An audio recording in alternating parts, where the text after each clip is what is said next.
Bab 81, Pembunuhan Instan. Yuguiki melompat ke udara dan melakukan isyarat tangan ganda. Wajah iblis muncul, terpelintir dalam kedengkian dan rasa sakit. Seni bela diri peringkat mendalam lembah neraka, segel wajah iblis. Jian Suifeng berteriak, seni bela diri ini difokuskan untuk menyerang jiwa seseorang, itu tidak dapat dipertahankan. Bahkan pembudidaya panggung Radiant akan merasa sulit untuk mengatasi serangan seperti itu. Cedera yang paling ringan adalah pusing, sedangkan yang lebih parah adalah kematian. Kata-katanya sampai ke telinga Zhuo Fan sebagai peringatan yang jelas. Yuguiki memperhatikan ini tetapi malah tertawa, sialan, jika kamu menghindar, segel wajah iblis akan membunuh gadis itu.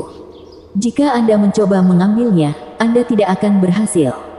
Kakak Zhuo, lupakan aku dan pergi. Saya bisa mati dengan damai mengetahui bahwa Anda akan menyelamatkan keluarga saya. Sue Ningxiang mendesak. Zhuo Fan menoleh ke belakang sambil tersenyum, lalu berbicara dengan dingin pada Yuguiki, dia milikku. Selama aku di sini, kamu tidak bisa menyakitinya. Kalau begitu aku akan membunuhmu, hahaha. Yuguiki menunjuk dan wajah iblis itu meraung menuju Zhuo Fan. Sue Ningxiang gugup dan hendak melompat ke depan, tetapi Zhuo Fan menghentikannya dengan sayapnya. Ledakan. Wajah iblis itu menghantam Zhuo Fan dan ribuan sulur energi abu-abu melilitnya. Teriakan ratapan, mirip dengan orang yang kelaparan selama berabad-abad dan akhirnya menemukan makanan, terdengar di mana-mana. Xie Tianyang menoleh ke arah Jian Suifeng dengan cemas, tetapi Jian Suifeng hanya menghela nafas. Bahkan seorang ahli surga yang mendalam tidak berdaya menghadapi serangan seperti itu, apalagi seorang pembudidaya bon tempering. Sue Ningxiang tidak bisa menahan air matanya. Hai, sialan, nafsu adalah kejatuhanmu. Seorang kultivator iblis seharusnya kejam, namun Anda membiarkan emosi mengaburkan penilaian Anda dan membuat Anda lemah. Yuguiki terkekeh saat dia menoleh ke Sue Ningxiang, Wens, kematiannya ada padamu. Sue Ningxiang menyaksikan Zhuo Fan menjadi abu-abu dan tangisannya memilukan. Jika bukan karena menyelamatkannya, dia bisa hidup. Kakak Zhuo, maafkan aku, ini semua salahku. Sue Ningxiang terisak. Hahaha, gadis bodoh, jangan biarkan kambing tua itu melihatmu menangis. Anda hanya memberinya kepuasan. Tiba-tiba, suara Zhuo Fan datang dari dalam bola sulur abu-abu. Kerumunan itu terkejut. Bukankah Zhuo Fan didera rasa sakit di dalam sana, bagaimana dia bisa begitu tenang? Yuguiki menangis ketakutan, ini tidak mungkin. Jiwanya seharusnya ditelan utuh.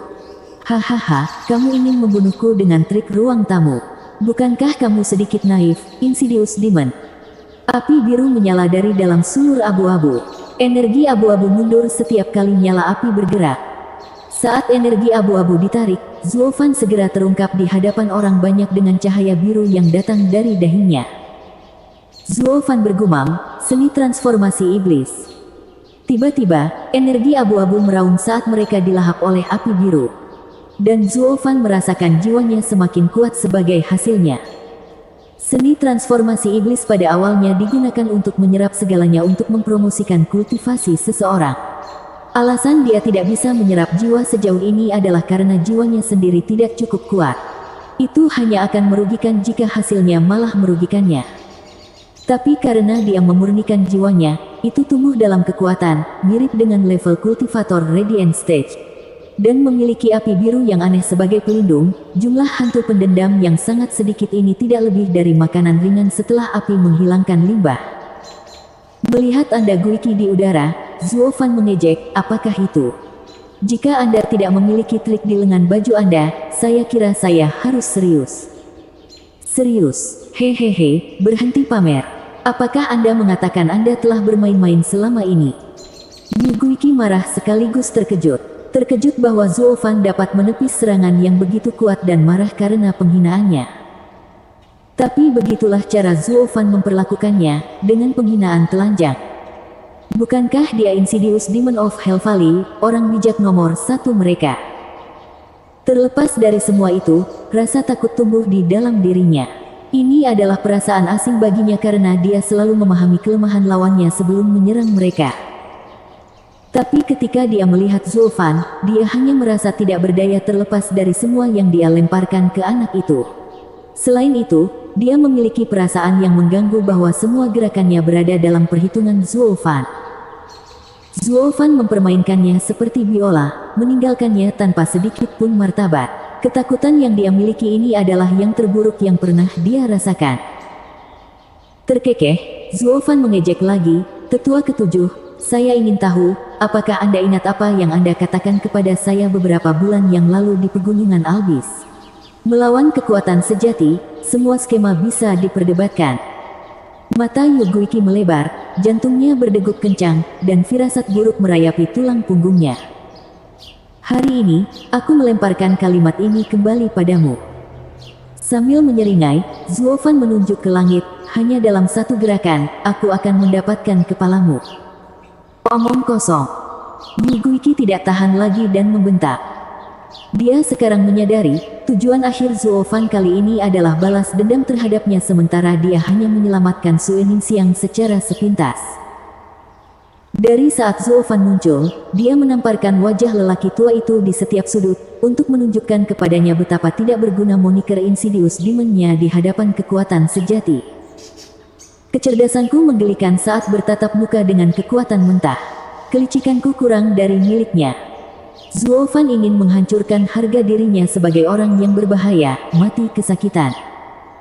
Sungguh anak yang mengerikan, jauh lebih buruk daripada Yuguiki. Jian Suifeng merasa sangat terkejut. Dia bahkan lebih menakutkan daripada Zhuge Changfeng. Pemikiran ini membantu Jian Suifeng memahami tindakan Zulfan sejauh ini. Tidak diketahui apakah suatu hari dia akan menjadi teman atau musuh. Mengamatinya sekarang adalah yang terbaik.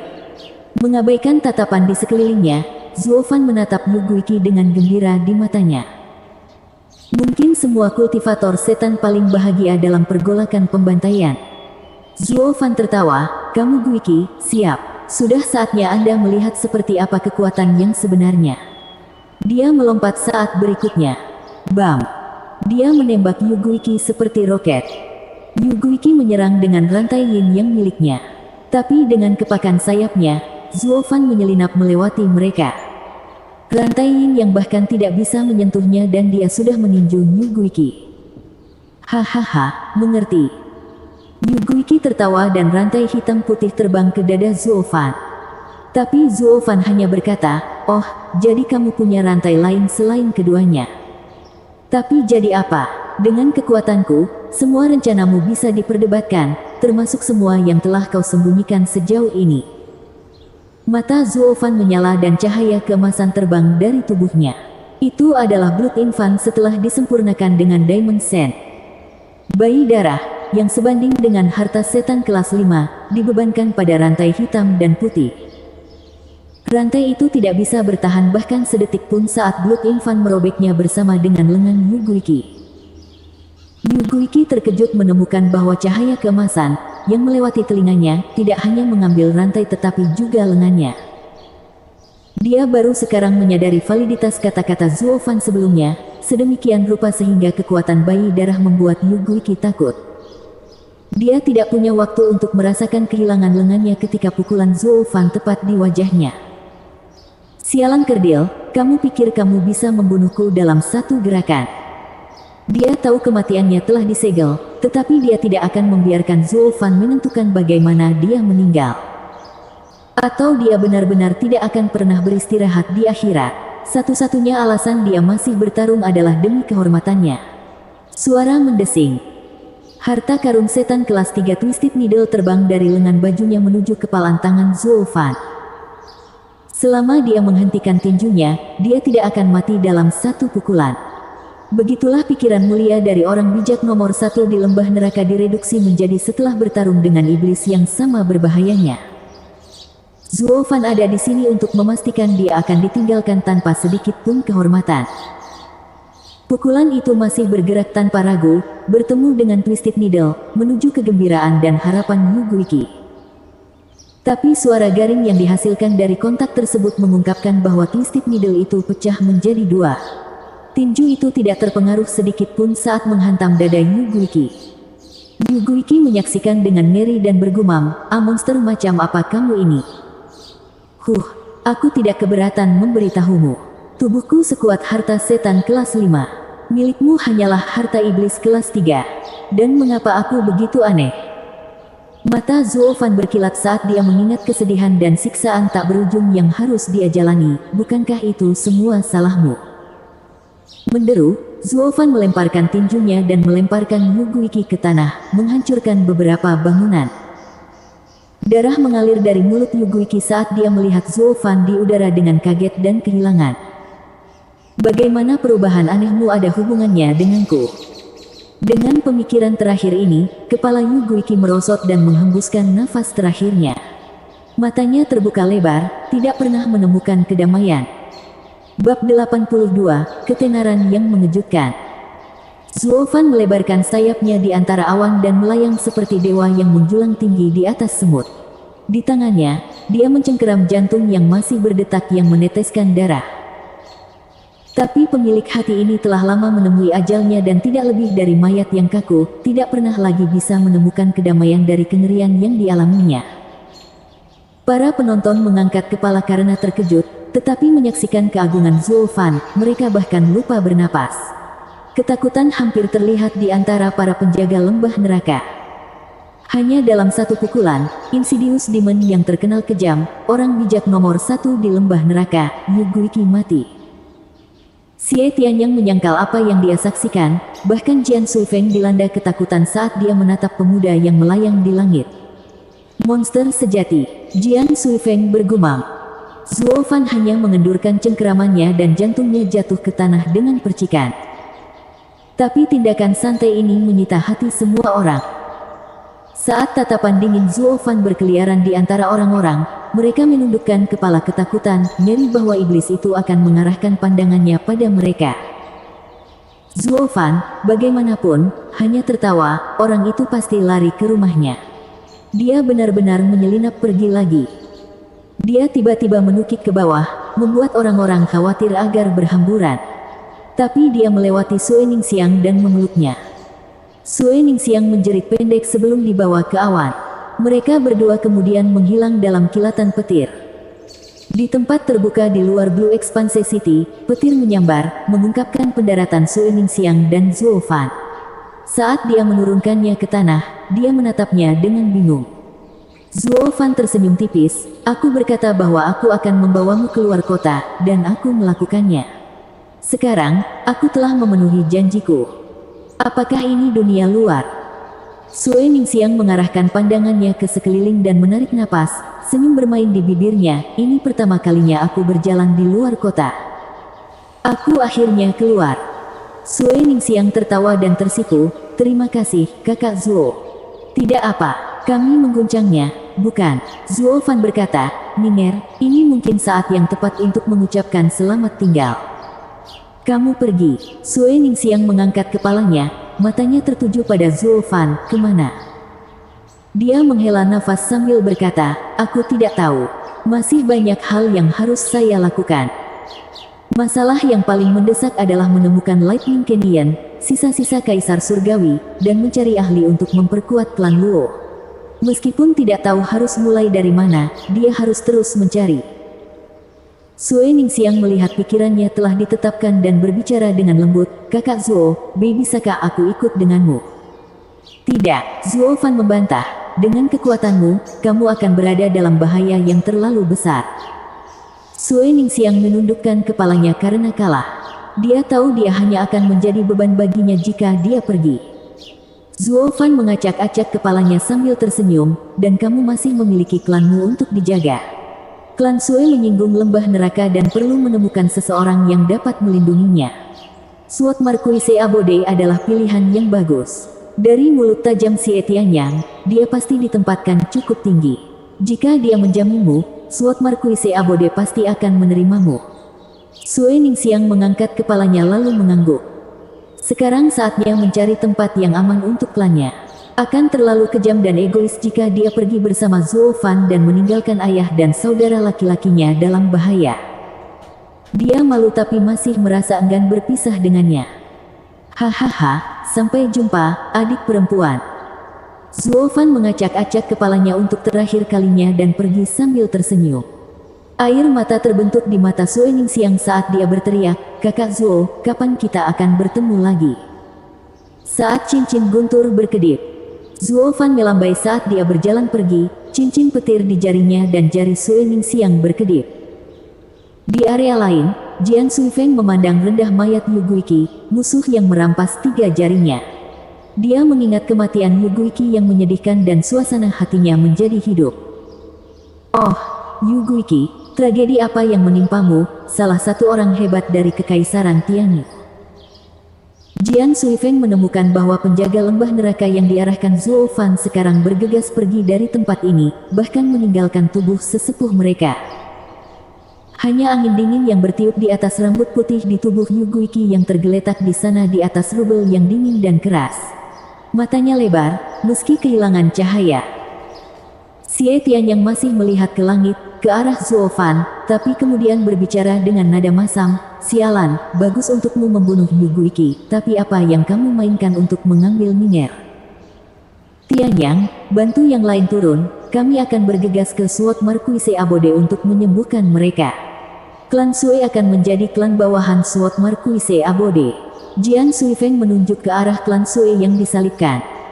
Xie Tianyang melompat dan tersenyum, "Itulah niatku.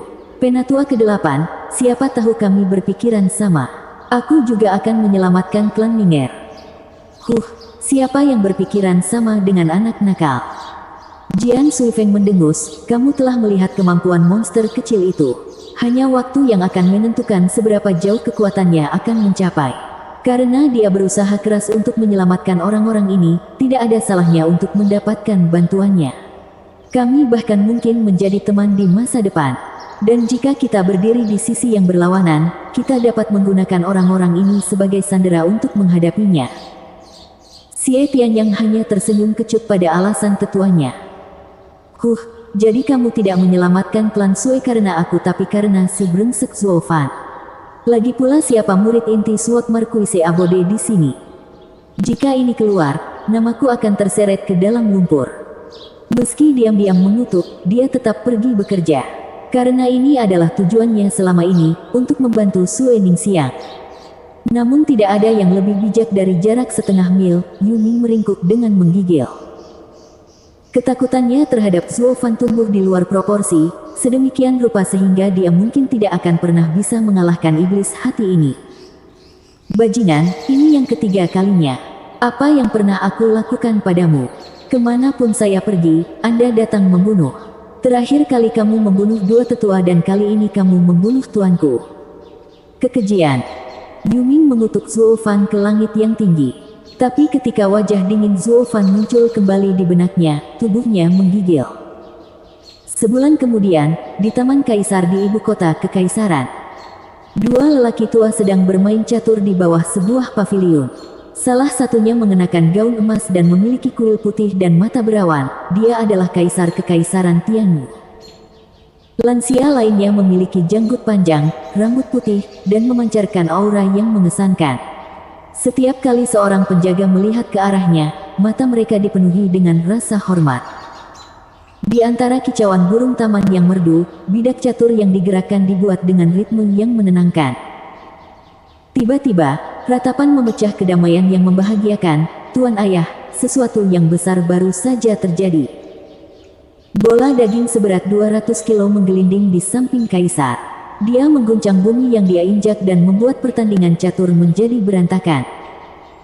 Menggosok dahinya, Kaisar tersenyum sedih pada pria lain, yang hanya tersenyum pengertian. "Conger, bukankah aku sudah memberitahumu untuk menghadapi semua peristiwa dengan tenang? Dan apakah Anda tidak memperhatikan bahwa saya sedang bermain catur dengan Tuan Sima?" "Ya, aku tahu kesalahanku." Yuan Chong bergegas membungkuk kepada Kaisar dan orang tua, lalu menyeka keringat dari dahinya. "Bicaralah, ada apa?" Kaisar memegang bidak catur lainnya, tidak memedulikan putranya. Yuan Chong memaksakan kegembiraannya dan berkata dengan nada muram, "Melaporkan kepada Tuan Ayah, tetua ke-7 lembah neraka terbunuh sebulan yang lalu." Bidak catur di tangan Kaisar berdentang di papan dan dia menatap Tuan Sima yang cemberut. "Siapa yang melakukannya?" Kaisar kemudian memalingkan wajahnya yang mengeras ke arah Yuan Chong.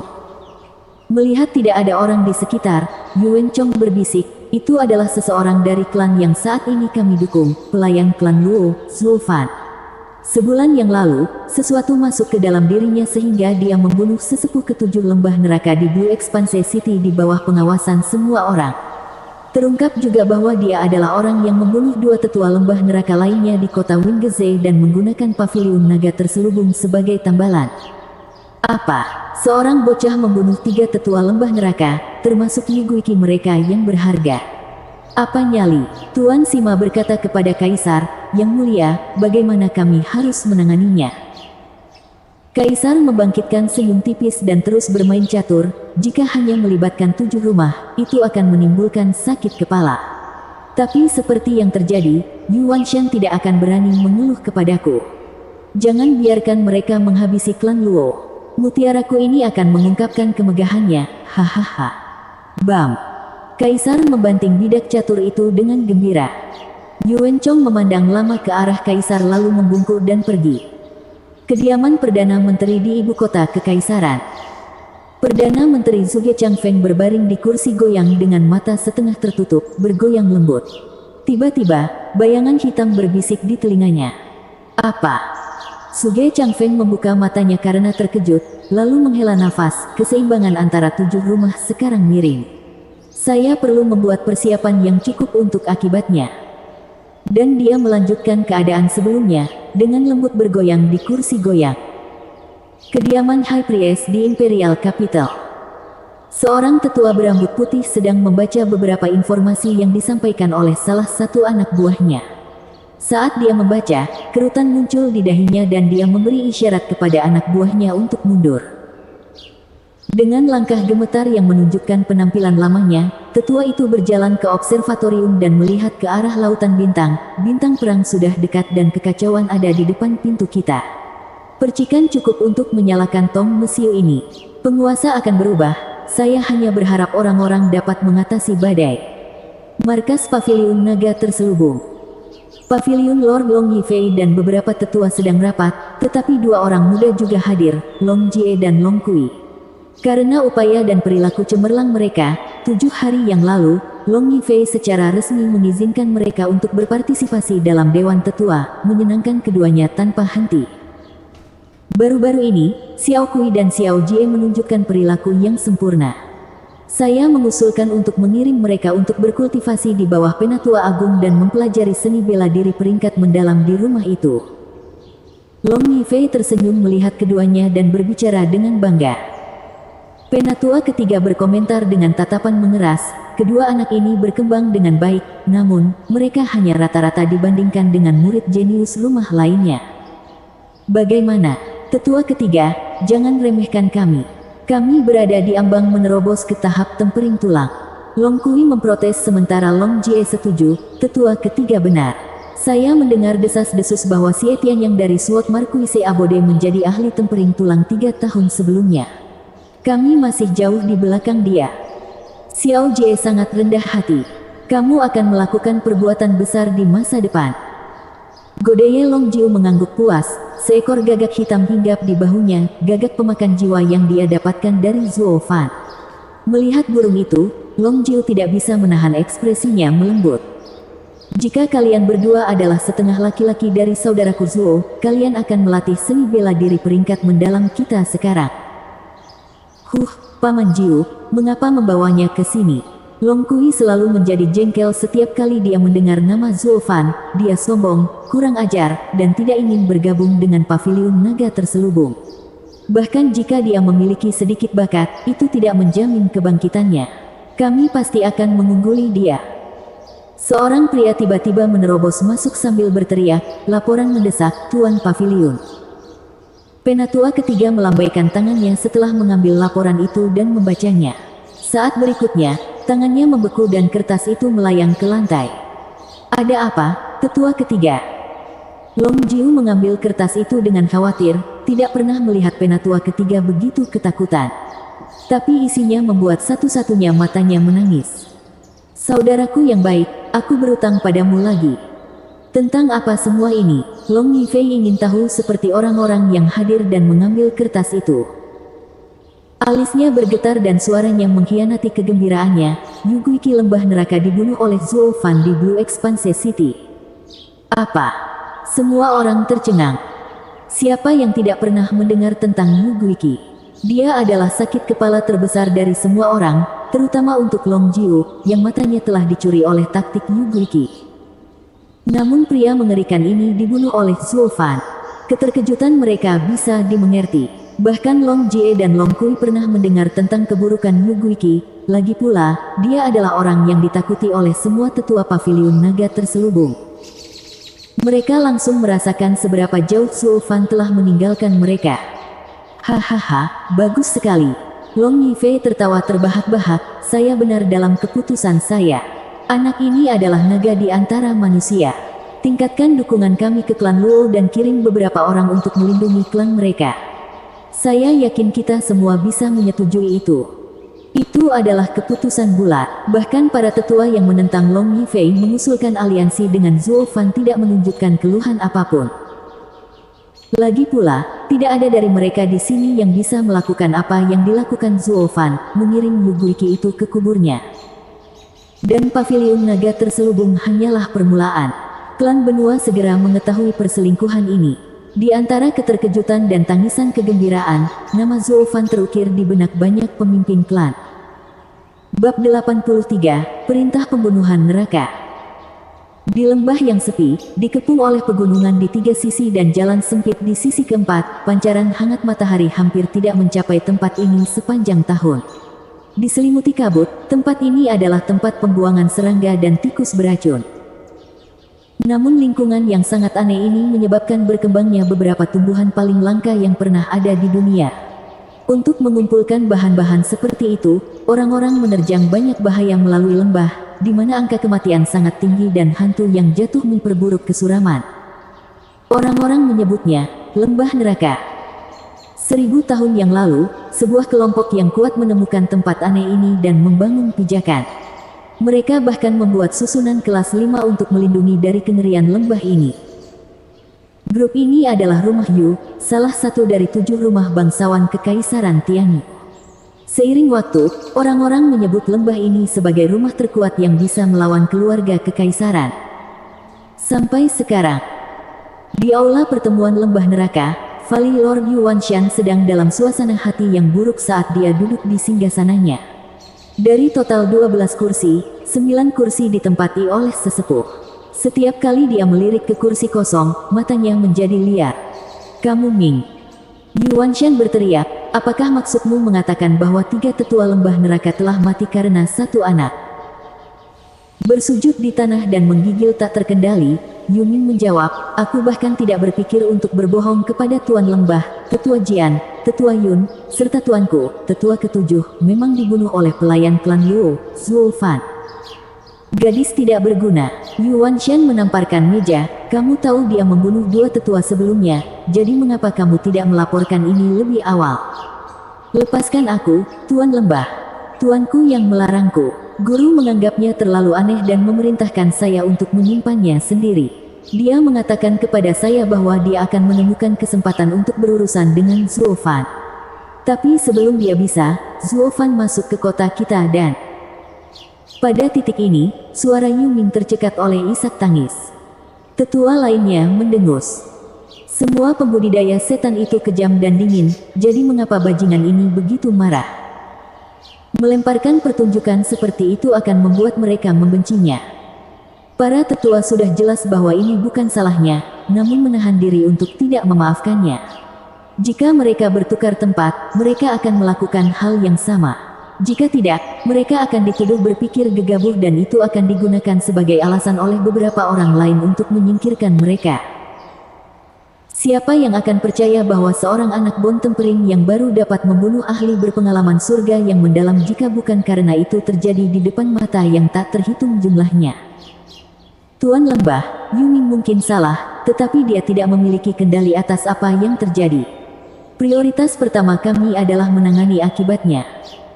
Ini diucapkan oleh tetua pertama di sebelah kanan saat dia berdiri. Klan perkasa Kekaisaran Tianyu telah mengarahkan pandangan mereka pada kita. Jika kita membiarkan anak itu tidak dihukum, apa yang akan dipikirkan orang-orang? Kita akan menjadi bahan tertawaan Kekaisaran dan klan bawahan kita akan meninggalkan kita. Yuan Shan mengerutkan kening, matanya dipenuhi dengan kekejaman. Grand Elder benar. Kita tidak bisa membiarkan bajingan itu lolos begitu saja. Bukankah dia seorang pelayan dari klan Luo? Kami akan membuat jawaban klan Luo atas pelanggarannya.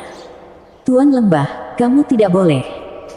Suara yang dalam dan khawatir datang dari seorang lelaki tua dengan rambut hitam, duduk di seberang Grand Elder. Yuan Shan mendengus, penatua kedua, apa yang ingin kamu katakan? Apa menurutmu tidak apa-apa bagi seseorang untuk membunuh orang-orang kita, mempermalukan kita, dan kemudian pergi? Apa pendapat orang lain tentang lembah neraka? Tuan Lembah, saya tidak menghentikan Anda untuk menyelesaikan hutang ini. Hanya. Penatua kedua menggumamkan sesuatu sebelum melanjutkan. Tuan Lembah harus mengingat larangan yang diberlakukan Kaisar setahun yang lalu di 7 rumah yang melarang menginjakkan kaki di kota Wingeze. Jika kita melanggarnya secara terbuka, itu akan memberi alasan bagi keluarga Kekaisaran untuk menyerang. Penatua kedua membuat poin yang adil. Ini bukan waktunya untuk bergerak di tempat terbuka.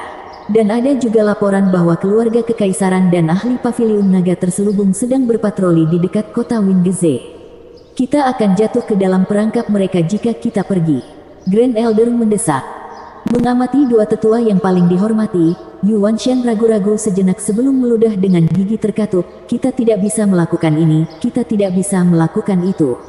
Apalagi yang sebenarnya bisa kita lakukan? Bahkan para tetua terdiam. Yuan Shan menghela nafas, ini tidak akan terlalu memusingkan jika tetua ketujuh ada di sini. Bajingan terkutuk, dia berhasil merampas penasihatku yang paling bijaksana. Saat aku mendapatkanmu, aku akan mengulitimu hidup-hidup. Melihat mereka semua termenung, Yuming yang berlutut mengarahkan pandangannya ke kiri dan ke kanan sebelum membuat komentar tentatif. Tuan Lembah, bolehkah murid begitu berani untuk menyampaikan solusi? Pertemuan tetua bukanlah sesuatu yang bisa kamu ikuti. Keluar. Yuan Shan menggonggong tanpa melihat ke arah Yuming. Tapi sikap tetua agung menahannya. Tuan Lembah, anak itu bisa dianggap sebagai penerus tetua ketujuh. Mengapa tidak memberinya kesempatan? Yuan Shan mengakui ketika dia mendengar alasan Grand Elder. Hati Yuming meledak dengan sukacita saat dia bergegas untuk menjelaskan, Tuan Lembah, pendapat rendah hati murid ini adalah mengabaikan klan Luo. Dari pengamatan saya, klan Luo mengandalkan Zhuo Fan. Dengan adanya dia, bahkan jika kita menghapus klan Luo, itu hanya akan memperburuk keadaan kita. Tetapi jika Zhuo Fan keluar dari gambar, maka klan Luo akan jatuh dari kasih karunia. Mereka tidak akan memiliki harapan untuk menggantikan kita, lembah neraka. Mata Yuan Shan berkedip, lanjutkan. Ya, mulutnya tersenyum, Yuming berkata, kita tidak bisa mendekati kota Wingeze, tapi Zhuo Fan juga tidak ada di dekatnya. Kami hanya perlu memfokuskan semua upaya kami dalam berurusan dengannya. Dan bagaimana kita akan menemukannya? Anda Wan Shan mempertanyakan. Keluarkan perintah pembunuhan neraka dan suruh Kekaisaran menyudutkannya. Yuming mengungkapkan sisi biadabnya, kita akan tahu kemana dia pergi, dan sebelum dia kembali ke kota Wingeze, kita bisa menyergapnya. Yuan Shan terkekeh, bagus, itu yang akan kita lakukan. Pria, dia kemudian meneriakkan perintah, atas nama saya sebagai pemimpin lembah neraka, saya menyatakan perintah pembunuhan neraka pada Zhuo Fan. Siapapun yang memberikan petunjuk ke lokasinya bisa menjadi pengikut lembah neraka. Siapapun yang membawakanku kepalanya akan menjadi pengikut nomor 1 lembah neraka, berkuasa di atas segalanya. Tawa menyeramkan Yuan Shan bergema, yang diikuti oleh Yuming dengan senyum keji. Zhuo Fan, kamu keji. Saya tidak akan berani menghadapi Anda tetapi sekarang Anda memiliki seluruh kekaisaran di belakang kepala Anda, hehehe. Grand Elder tersenyum, seperti yang saya duga, anak ini masih memikirkan balas dendam. Tapi tetua tidak peduli karena Zhuo Fan adalah musuh lembah neraka. Grand Elder menyatakan, Vali Lord, bahkan jika kita mengumumkan perintah pembunuhan neraka pada Zhuo Fan, karena dia membunuh tetua ketujuh, klan yang lemah tidak akan menjadi tandingannya. Saya pikir kita harus bertindak jika kita ingin mengakhirinya. Kalau begitu semua tetua pindah, bunuh bajingan itu. Tunggu. Grand Elder memberi isyarat, dia membunuh tetua ketujuh. Tetua di bawah ketujuh tidak akan membantu. Dari penceritaan ulang Minger tentang dia pasti seorang kultivator iblis pemurnian tubuh. Satu-satunya yang bisa melawannya adalah 5 tetua pertama. Lebih-lebih lagi, dia menoleh ke sesepuh berambut merah.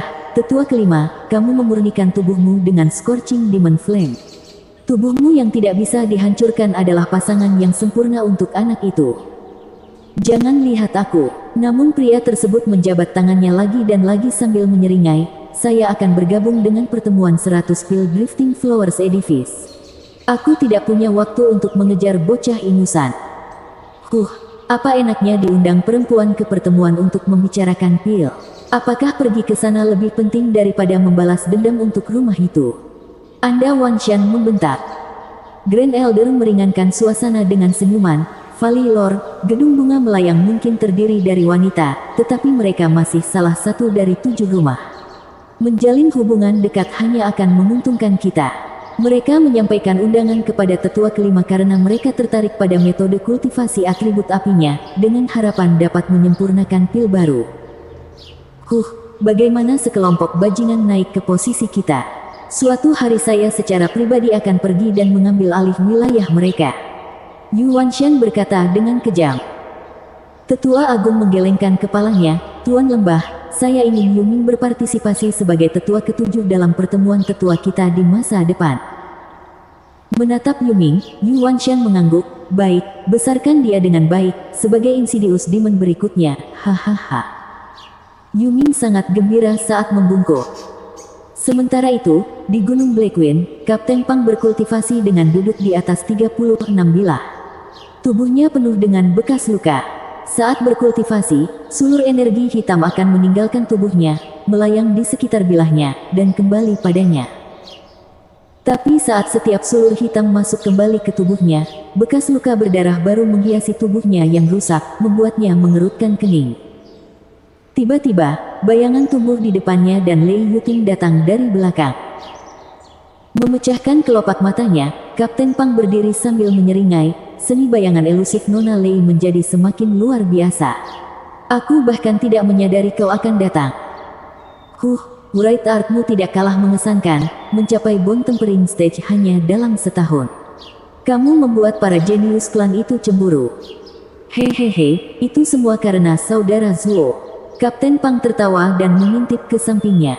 Tidak sampai 5 meter darinya, seorang anak berusia 15 tahun menantang pedang lain saat keringat membasahi alisnya dan mengalir di sepanjang tubuhnya yang terluka. Tapi di sekelilingnya ada mayat-mayat penuh luka, seolah-olah diretas oleh senjata tajam yang tak terhitung jumlahnya.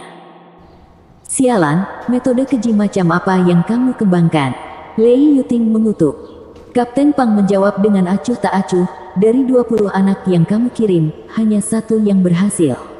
Kirimkan saya batch lain. Dengan hanya 1 orang yang selamat, kamu menginginkan lebih. Lei Yuting mengangkat suaranya karena terkejut. Kapten Pang menyeringai, ini sebenarnya hasil yang cukup bagus. 50 mati saat berlatih seni ini adalah normal. Tapi untuk klan Luo, semuanya sepadan. Kamu sulit berkultivasi, dan apa yang saudaramu itu lakukan? Mendengus, Lei Yuting mengambil kertas, dia membunuh tetua ketujuh lembah neraka dan mereka telah mengeluarkan perintah pembunuhan. Apa? Kapten Pang tertawa terbahak-bahak, Brother Zuo benar-benar melakukan hal-hal yang luar biasa, mengguncang dunia kemanapun dia pergi. Kemudian dia menepuk pundak Lei Yuting, Nona Lei, jangan terlalu khawatir. Dengan keahlian saudara Zuo, perintah lembah neraka tidak akan memengaruhinya. Siapa sih yang peduli padanya? Lei Yuting bergumam dengan gigi terkatup, dia baru saja pergi dan memprovokasi lembah neraka karena seorang gadis. Sejak kapan dia begitu baik-baik saja? Kapten Pang menyeringai, jadi begitu, hahaha. Kadang-kadang, saudara Zuo sangat suka menyerang sosok heroik. Pahlawan, pantatku, kamu pikir aku tidak mengenalnya? Sambil mendesah, Lei Yuting berubah menjadi bayangan dan menghilang. Kapten Pang berteriak pada saat berikutnya, jangan sebutkan ini pada nona muda, terutama bagian terakhir. Tapi tanggapan Lei Yuting tidak datang. Kapten Pang menghela nafas. Ah, wanita. Bab 84, Gaya Hantu. Aco. Siapa yang menjelek-jelekkanku di belakangku?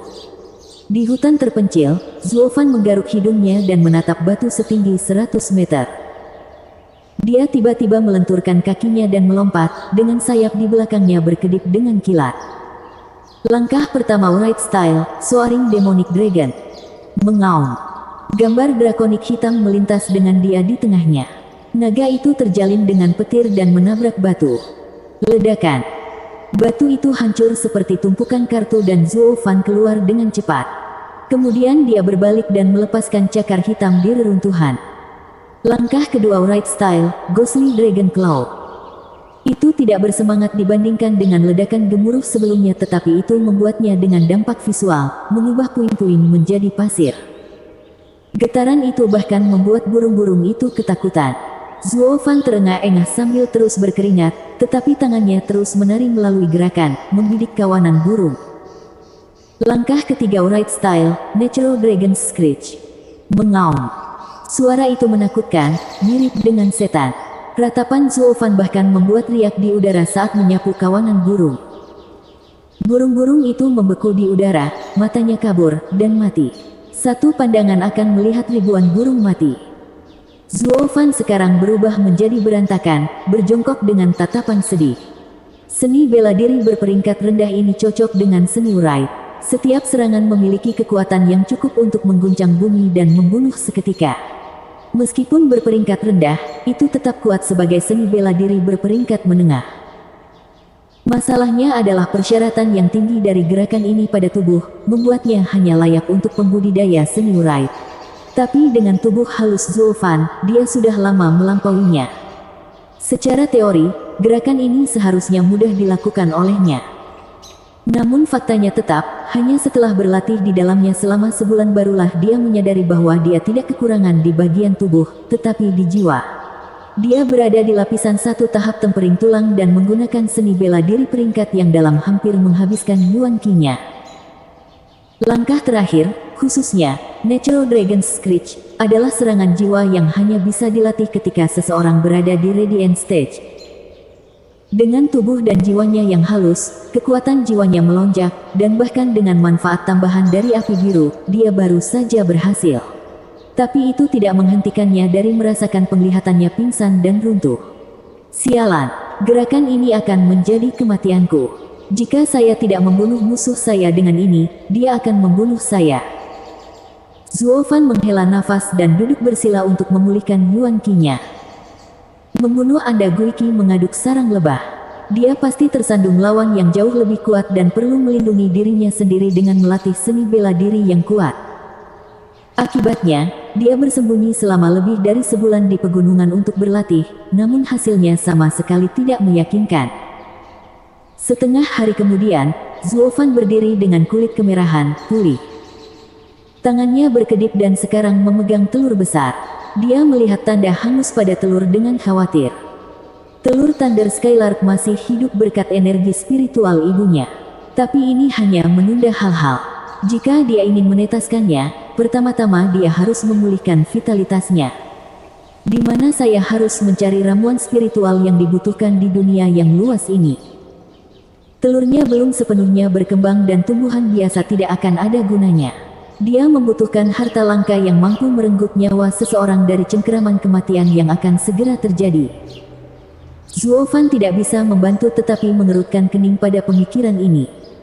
Song Yu, serahkan body tempering pill jika kamu tahu apa yang baik untukmu. Teriakan tiba-tiba menyela renungan Zuofan. Wajahnya menjadi gelap dan berjalan mendekat. Siapa bajingan yang berani mengganggu ketenanganku? Mendorong cabang ke samping, Zuofan melihat seorang pria dan seorang wanita sedang mengendarai kereta. Pria itu berusia sekitar 20 tahun dengan ciri-ciri yang bagus dan pada kultivasi tahap tempering tulang lapisan pertama, sedangkan wanita itu memiliki usia yang sama, kulit yang menawan, dan berada di lapisan kedua. Mereka dikelilingi oleh 6 orang, 5 diantaranya berada di lapisan 8-9 tahap tempering tulang dan yang terakhir, seorang lelaki tua, berada di lapisan ke-6. Pasangan itu sekarang menatap belati pada lelaki tua itu. Body tempering pil dibuat oleh kami, klan Song, melalui formula rahasia untuk bergabung dalam pertemuan 100 pil. Kamu pikir aku akan memberikannya begitu saja? Pria itu mendengus dan senjata spiritual kelas 1 muncul di tangannya. Zuo Fan tersenyum mengejek. The Body Tempering Pill adalah pil kelas 4, berguna untuk mengeraskan tulang seseorang, dan juga berguna untuk membantu kultivator kondensasi ki lapisan ke-9 dalam menerobos ke tahap tempering tulang. Satu-satunya downside adalah bahwa itu hanya dapat digunakan sekali. Untuk Zuo Fan yang jenius, yang tidak khawatir menerobos ke tahap tempering tulang, pil ini adalah sampah. Dan pil jelek ini dibuat dari formula rahasia, sekelompok orang lemah. Tapi lelaki tua bermata merah itu berpikir sebaliknya. Hahaha, Song Yu, Song Qian, bukankah kalian berdua berada di tahap tempering tulang pada usia yang begitu muda berkat itu? Klan kelas 3 Anda, yang merebut formula rahasia untuk pil kelas 4, terlalu rakus. Lebih baik jika Anda menyerahkannya saja. Kita lebih baik mati. Song Qian dan Song Yu menyerang pria tua yang melakukan hal yang sama. Bam! Dari hanya satu serangan telapak tangan, keduanya menarik busur lebar di udara diikuti oleh darah mereka. Meski berada di stage yang sama, perbedaan 5-6 layar bukanlah sesuatu yang bisa mereka atasi. Hehehe, Nona Song Qian, apakah ini perlu? Jadilah baik dan berikan pil dan formulanya. Apakah Anda akan memaksa lelaki tua ini untuk menepuk Anda berdua? Pria tua itu mengamati lekuk tubuh Song Qian yang memikat dan tertawa mesum. Song Qian memelototi dengan kebencian tetapi kemudian menghela nafas dan menatap kakaknya. Apakah kamu takut? Saya tidak. Song Yu menguatkan dirinya sendiri. Kalau begitu mari kita mati bersama. Setidaknya formula klan tidak akan jatuh ke tangan bajingan tua itu. Song Qian tersenyum sedih dan mengangkat senjata spiritual Song Yu ke leher mereka. Adegan ini menggerakkan hati Zuo Fan, pikirannya melayang ke saudara kandung di kota Wingeze. Mereka akan memiliki akhir yang sama jika aku tidak dipaksa oleh iblis hati saat itu. Sambil menghela nafas, Zuo Fan menembakkan daun ke arah pasangan itu. Suara mendesing. Tepat ketika hendak menggorok leher mereka, senjata itu jatuh dari tangannya. Siapa di sana? Kedua saudara kandung dan lelaki tua itu berteriak dengan cemas. Apakah benar-benar perlu membunuh mereka demi pil kelas 4? Zuo Fan melangkah keluar dari barisan pohon. Pria tua itu tertawa, di sini saya gugut siapa yang mungkin datang, dan itu hanya anak nakal yang baru memasuki tahap tempering tulang. Dia mengejek Zuo Fan. Nak, bukankah kamu seorang kultivator setan? Semua orang tahu pembudidaya setan adalah kelompok yang paling biadab dan kejam di luar sana, dan Anda memiliki pipi untuk mengkhotbahkan saya tentang belas kasihan. Saya tidak mengkhotbahkan belas kasihan, tetapi kekuatan. Zuo Fan mencibir, sekarang saya telah menyaksikan masalah ini, Anda tidak dapat membunuh mereka. Hanya dengan kamu. Mata lelaki tua itu berkilat dengan kedengkian saat Song Qian berteriak dengan cemas, adik laki-laki, lari. Selamatkan dirimu dan lupakan kami. Berlari, sangat terlambat. Sementara Song Qian mendesaknya, lelaki tua itu menuduh Zuo Fan dengan cekikikan, nak, kamu hanya menyalahkan dirimu sendiri karena menyodok hidungmu di tempat yang bukan tempatnya. Kakak beradik itu hanya bisa memejamkan mata agar terhindar dari kengerian.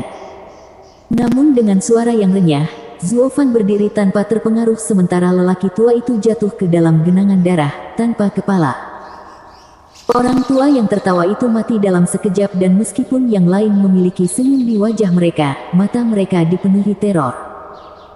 Mereka dengan jelas melihat bagaimana Zuo Fan melakukan serangan biasa dan memenggal kepala lelaki tua itu. Raksasa! Teriakan bergema dan yang lainnya lari menyelamatkan diri. Zuo Fan tidak peduli dengan mereka dan berbalik untuk pergi. Tunggu. Song Qian menelepon. Matanya kaget dengan kekuatan besar Zuo Fan meskipun tingkat kultivasinya serupa. Itu berbeda seperti langit dan bumi. Bab 85, Pertemuan 100 Pil. Apa itu? Zuo Fan bertanya sambil berbalik perlahan. Dia memperhatikan kecantikan yang anggun, namun dia tidak berkedip. Song Qian adalah orang yang terpengaruh oleh tatapannya, tersipu dan menundukkan kepalanya. Aku belum tahu nama adik laki-laki itu. Suatu hari, klan Song akan membayarmu karena telah menyelamatkan nyawa kami. Tidak dibutuhkan. Mengatakan demikian, Zuo Fan mulai pergi. Terkejut, Song Qian merasa agak putus asa di dalam hatinya. Semua laki-laki dalam 100 mil dari klan Song tidak akan bisa berkata apa-apa di hadapannya, namun Zuo Fan bersikap dingin padanya. Hal ini menyebabkan meningkatnya ketidakpuasan dalam dirinya. Dia melewati Zuo Fan dan menghentikannya dengan mengangkat tangannya. Tapi dia hanya mengerutkan kening, apakah ada yang lain? Bodoh ini, Song Qian mengutuk di dalam tetapi menunjukkan senyum yang memikat di luar. Adik laki-laki, kemana kamu berencana pergi? Bukan urusanmu. Zuo Fan melewatinya dengan mendengus. Mulut Song Qian berkedut saat dia berteriak, kami sedang dalam perjalanan menuju pertemuan 100 pil. Mengapa tidak bergabung dengan kami? Zuo Fan berhenti, lalu berbalik, kota bunga melayang, rumah dari bangunan bunga melayang, salah satu dari 7 rumah bangsawan. Tepat, mengangguk Song Yu saat dia bergegas, bunga melayang mengadakan pertemuan 100 pil sekali dalam 1 dekade. Ini adalah pertemuan di mana alkemis terkenal dari klan di seluruh kekaisaran bersaing untuk metode pemurnian mereka.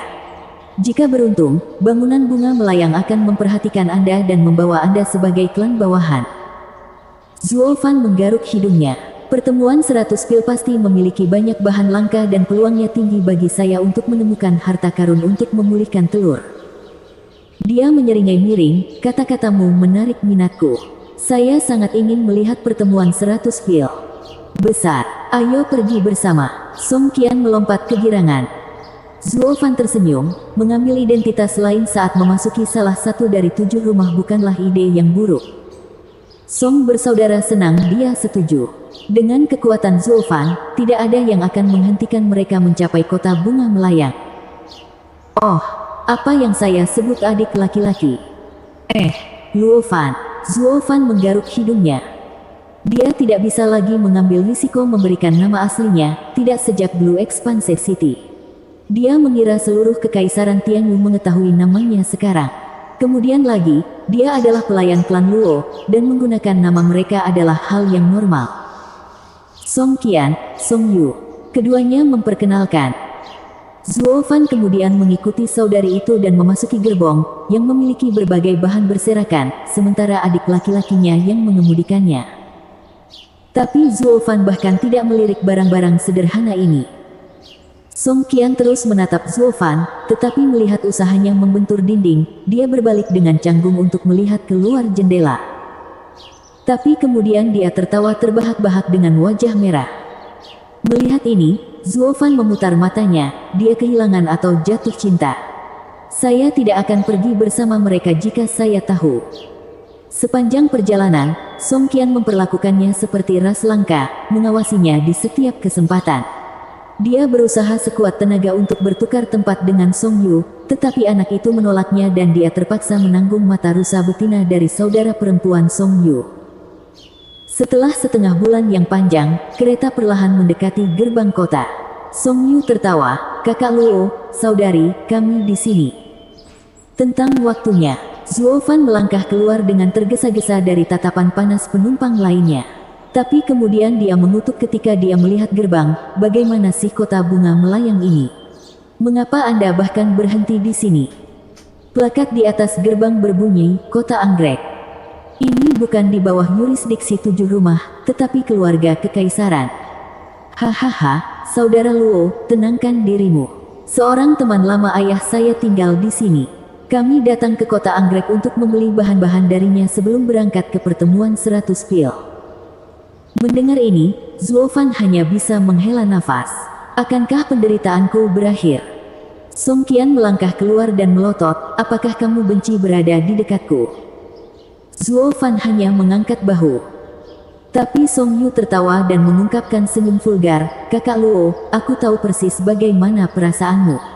Saya juga sama, ingin sekali pergi ke kota bunga melayang. Mereka mengatakan 15 pengawas bangunan bunga melayang seperti peri, dan tuan bangunan adalah kecantikan yang luar biasa, dinyatakan sebagai kecantikan nomor 1 di kekaisaran. Jika saya bisa melihatnya sekali, hidup saya terpenuhi. Song Yu terlihat mabuk, seolah-olah dia benar-benar bisa melihat mereka, tetapi kemudian dia bangun dan melihat saudara perempuannya terlihat murung dan meremehkan, tapi bahkan kecantikan saudara perempuanku pun sulit didapat. Meskipun, bagaimana seorang pria bisa memilih hanya satu, ketika dunia dipenuhi dengan keindahan yang menggairahkan. Xiao Yu, apa yang kamu katakan? Song Qian mendengarnya dan tatapannya membuatnya menggigil. Zuo Fan hanya menggelengkan kepalanya. Mereka sepasang badut, yang satu jatuh cinta, yang lain tolol. Aku harus pergi jauh dari mereka atau aku akan segera berada di level mereka. Qianer. Pembicaraan mereka terhenti saat mendengar teriakan. Song Qian menegang, mengetahui siapa orang itu. Itu datang dari seorang pemuda berpakaian bagus, yang terlihat santai dan percaya diri dengan sikapnya. Dia berusia sekitar 20 tahun dan berada di lapisan keempat tahap tempering tulang. Namun Song Qian sepertinya tidak terlalu bersemangat melihatnya, memberikan sapaan yang canggung, kakak Tianlei. Song Yu juga menegang, berbisik kepada Zuo Fan, dia adalah Qi Tianlei, tuan muda klan teratas kota Anggrek. Klan Qi adalah teman lama kita, tetapi mereka adalah klan kelas 2 dan mereka selalu berusaha untuk menunjukkannya. Juga, Qi Tianlei tergila-gila pada saudara perempuanku. Zuo Fan menghela nafas, sudah merasa menyesal mengikuti pasangan ini. Klan Luo dan klan Song serupa, tetapi yang pertama memiliki hak istimewa dari Kaisar Iblis yang menghiasi mereka dengan kehadirannya, mengangkatnya menjadi klan kelas 1. Orang yang mirip, nasib yang berbeda. Qianer, siapa dia? Bahkan saat Qi Tianlei membelai tangan Song Qian yang cantik, dia selalu memperhatikan dua lainnya. Tapi sementara matanya dipenuhi dengan penghinaan terhadap Song Yu, itu hanya mengungkapkan permusuhan terhadap Zuo Fan. Dia adalah saudara Luo, teman kita. Song Qian takut pada Qi Tianlei, tetapi bahkan dengan suaranya yang bergetar, dia mencoba melindungi Zuo Fan. Dia kemudian bergegas untuk mengubah topik, Tianlei, bagaimana kamu tahu kami akan datang hari ini? Saya menerima surat Paman Song dan memperkirakan kapan Anda akan tiba. Qi Tianlei berbicara dengan santai lalu berbaris di depan Zuo Fan, mendorong Song Qian yang menghalangi jalannya. Siapa kamu dengan Qianer? Kakak Qi, dia adalah temanku. Bam. Qi Tianlei menamparkan Song Yu, aku tidak bertanya padamu. Dia menoleh ke arah Zuo Fan dengan tatapan liar, bicaralah, ada apa di antara kalian berdua? Zuo Fan melihat Song Qian membantu kakaknya. Melihat keadaan ketakutan mereka, dia tahu mereka ditindas oleh tuan muda dari klan Qi ini. Dalam perjalanan, kami makan bersama dan tidur bersama. Kami praktis tidak pernah meninggalkan gerbong. Katakan padaku jika ada sesuatu di antara kita. Song Qian terkejut, tahu dia melakukannya hanya untuk membuat marah Qi Tianlei. Dan mata Qi Tianlei sekarang memerah saat dia melepaskan kekuatannya. Kotoran celaka, aku akan memiliki kepalamu. Dia menyatakan saat dia melemparkan dirinya ke arah Zuo Fan. Tapi Zuo Fan tetap tenang dan tidak bergerak. Kemudian, suara tiba-tiba terdengar dan riak menyebar dari dada Zuo Fan. Niat membunuh sedingin es menyapu pikiran semua orang, membekukannya. Mereka ketakutan seperti kelinci, bahkan tidak berdaya untuk menolaknya. Qi Tianlei tampak seperti sedang melihat setan dari neraka, menggigil sepanjang waktu. Adapun kemarahannya, itu lenyap menjadi ketiadaan. Membunuh dengan niat adalah kekuatan absolut seorang ahli Radiant Stage. Zuo Fan bukanlah ahli panggung Radiant, tetapi jiwanya cukup kuat untuk berlatih pekikan Natural Dragon Gayao Ride. Itu jauh dari bisa membunuh dengan niat, tapi cukup untuk menakut-nakuti.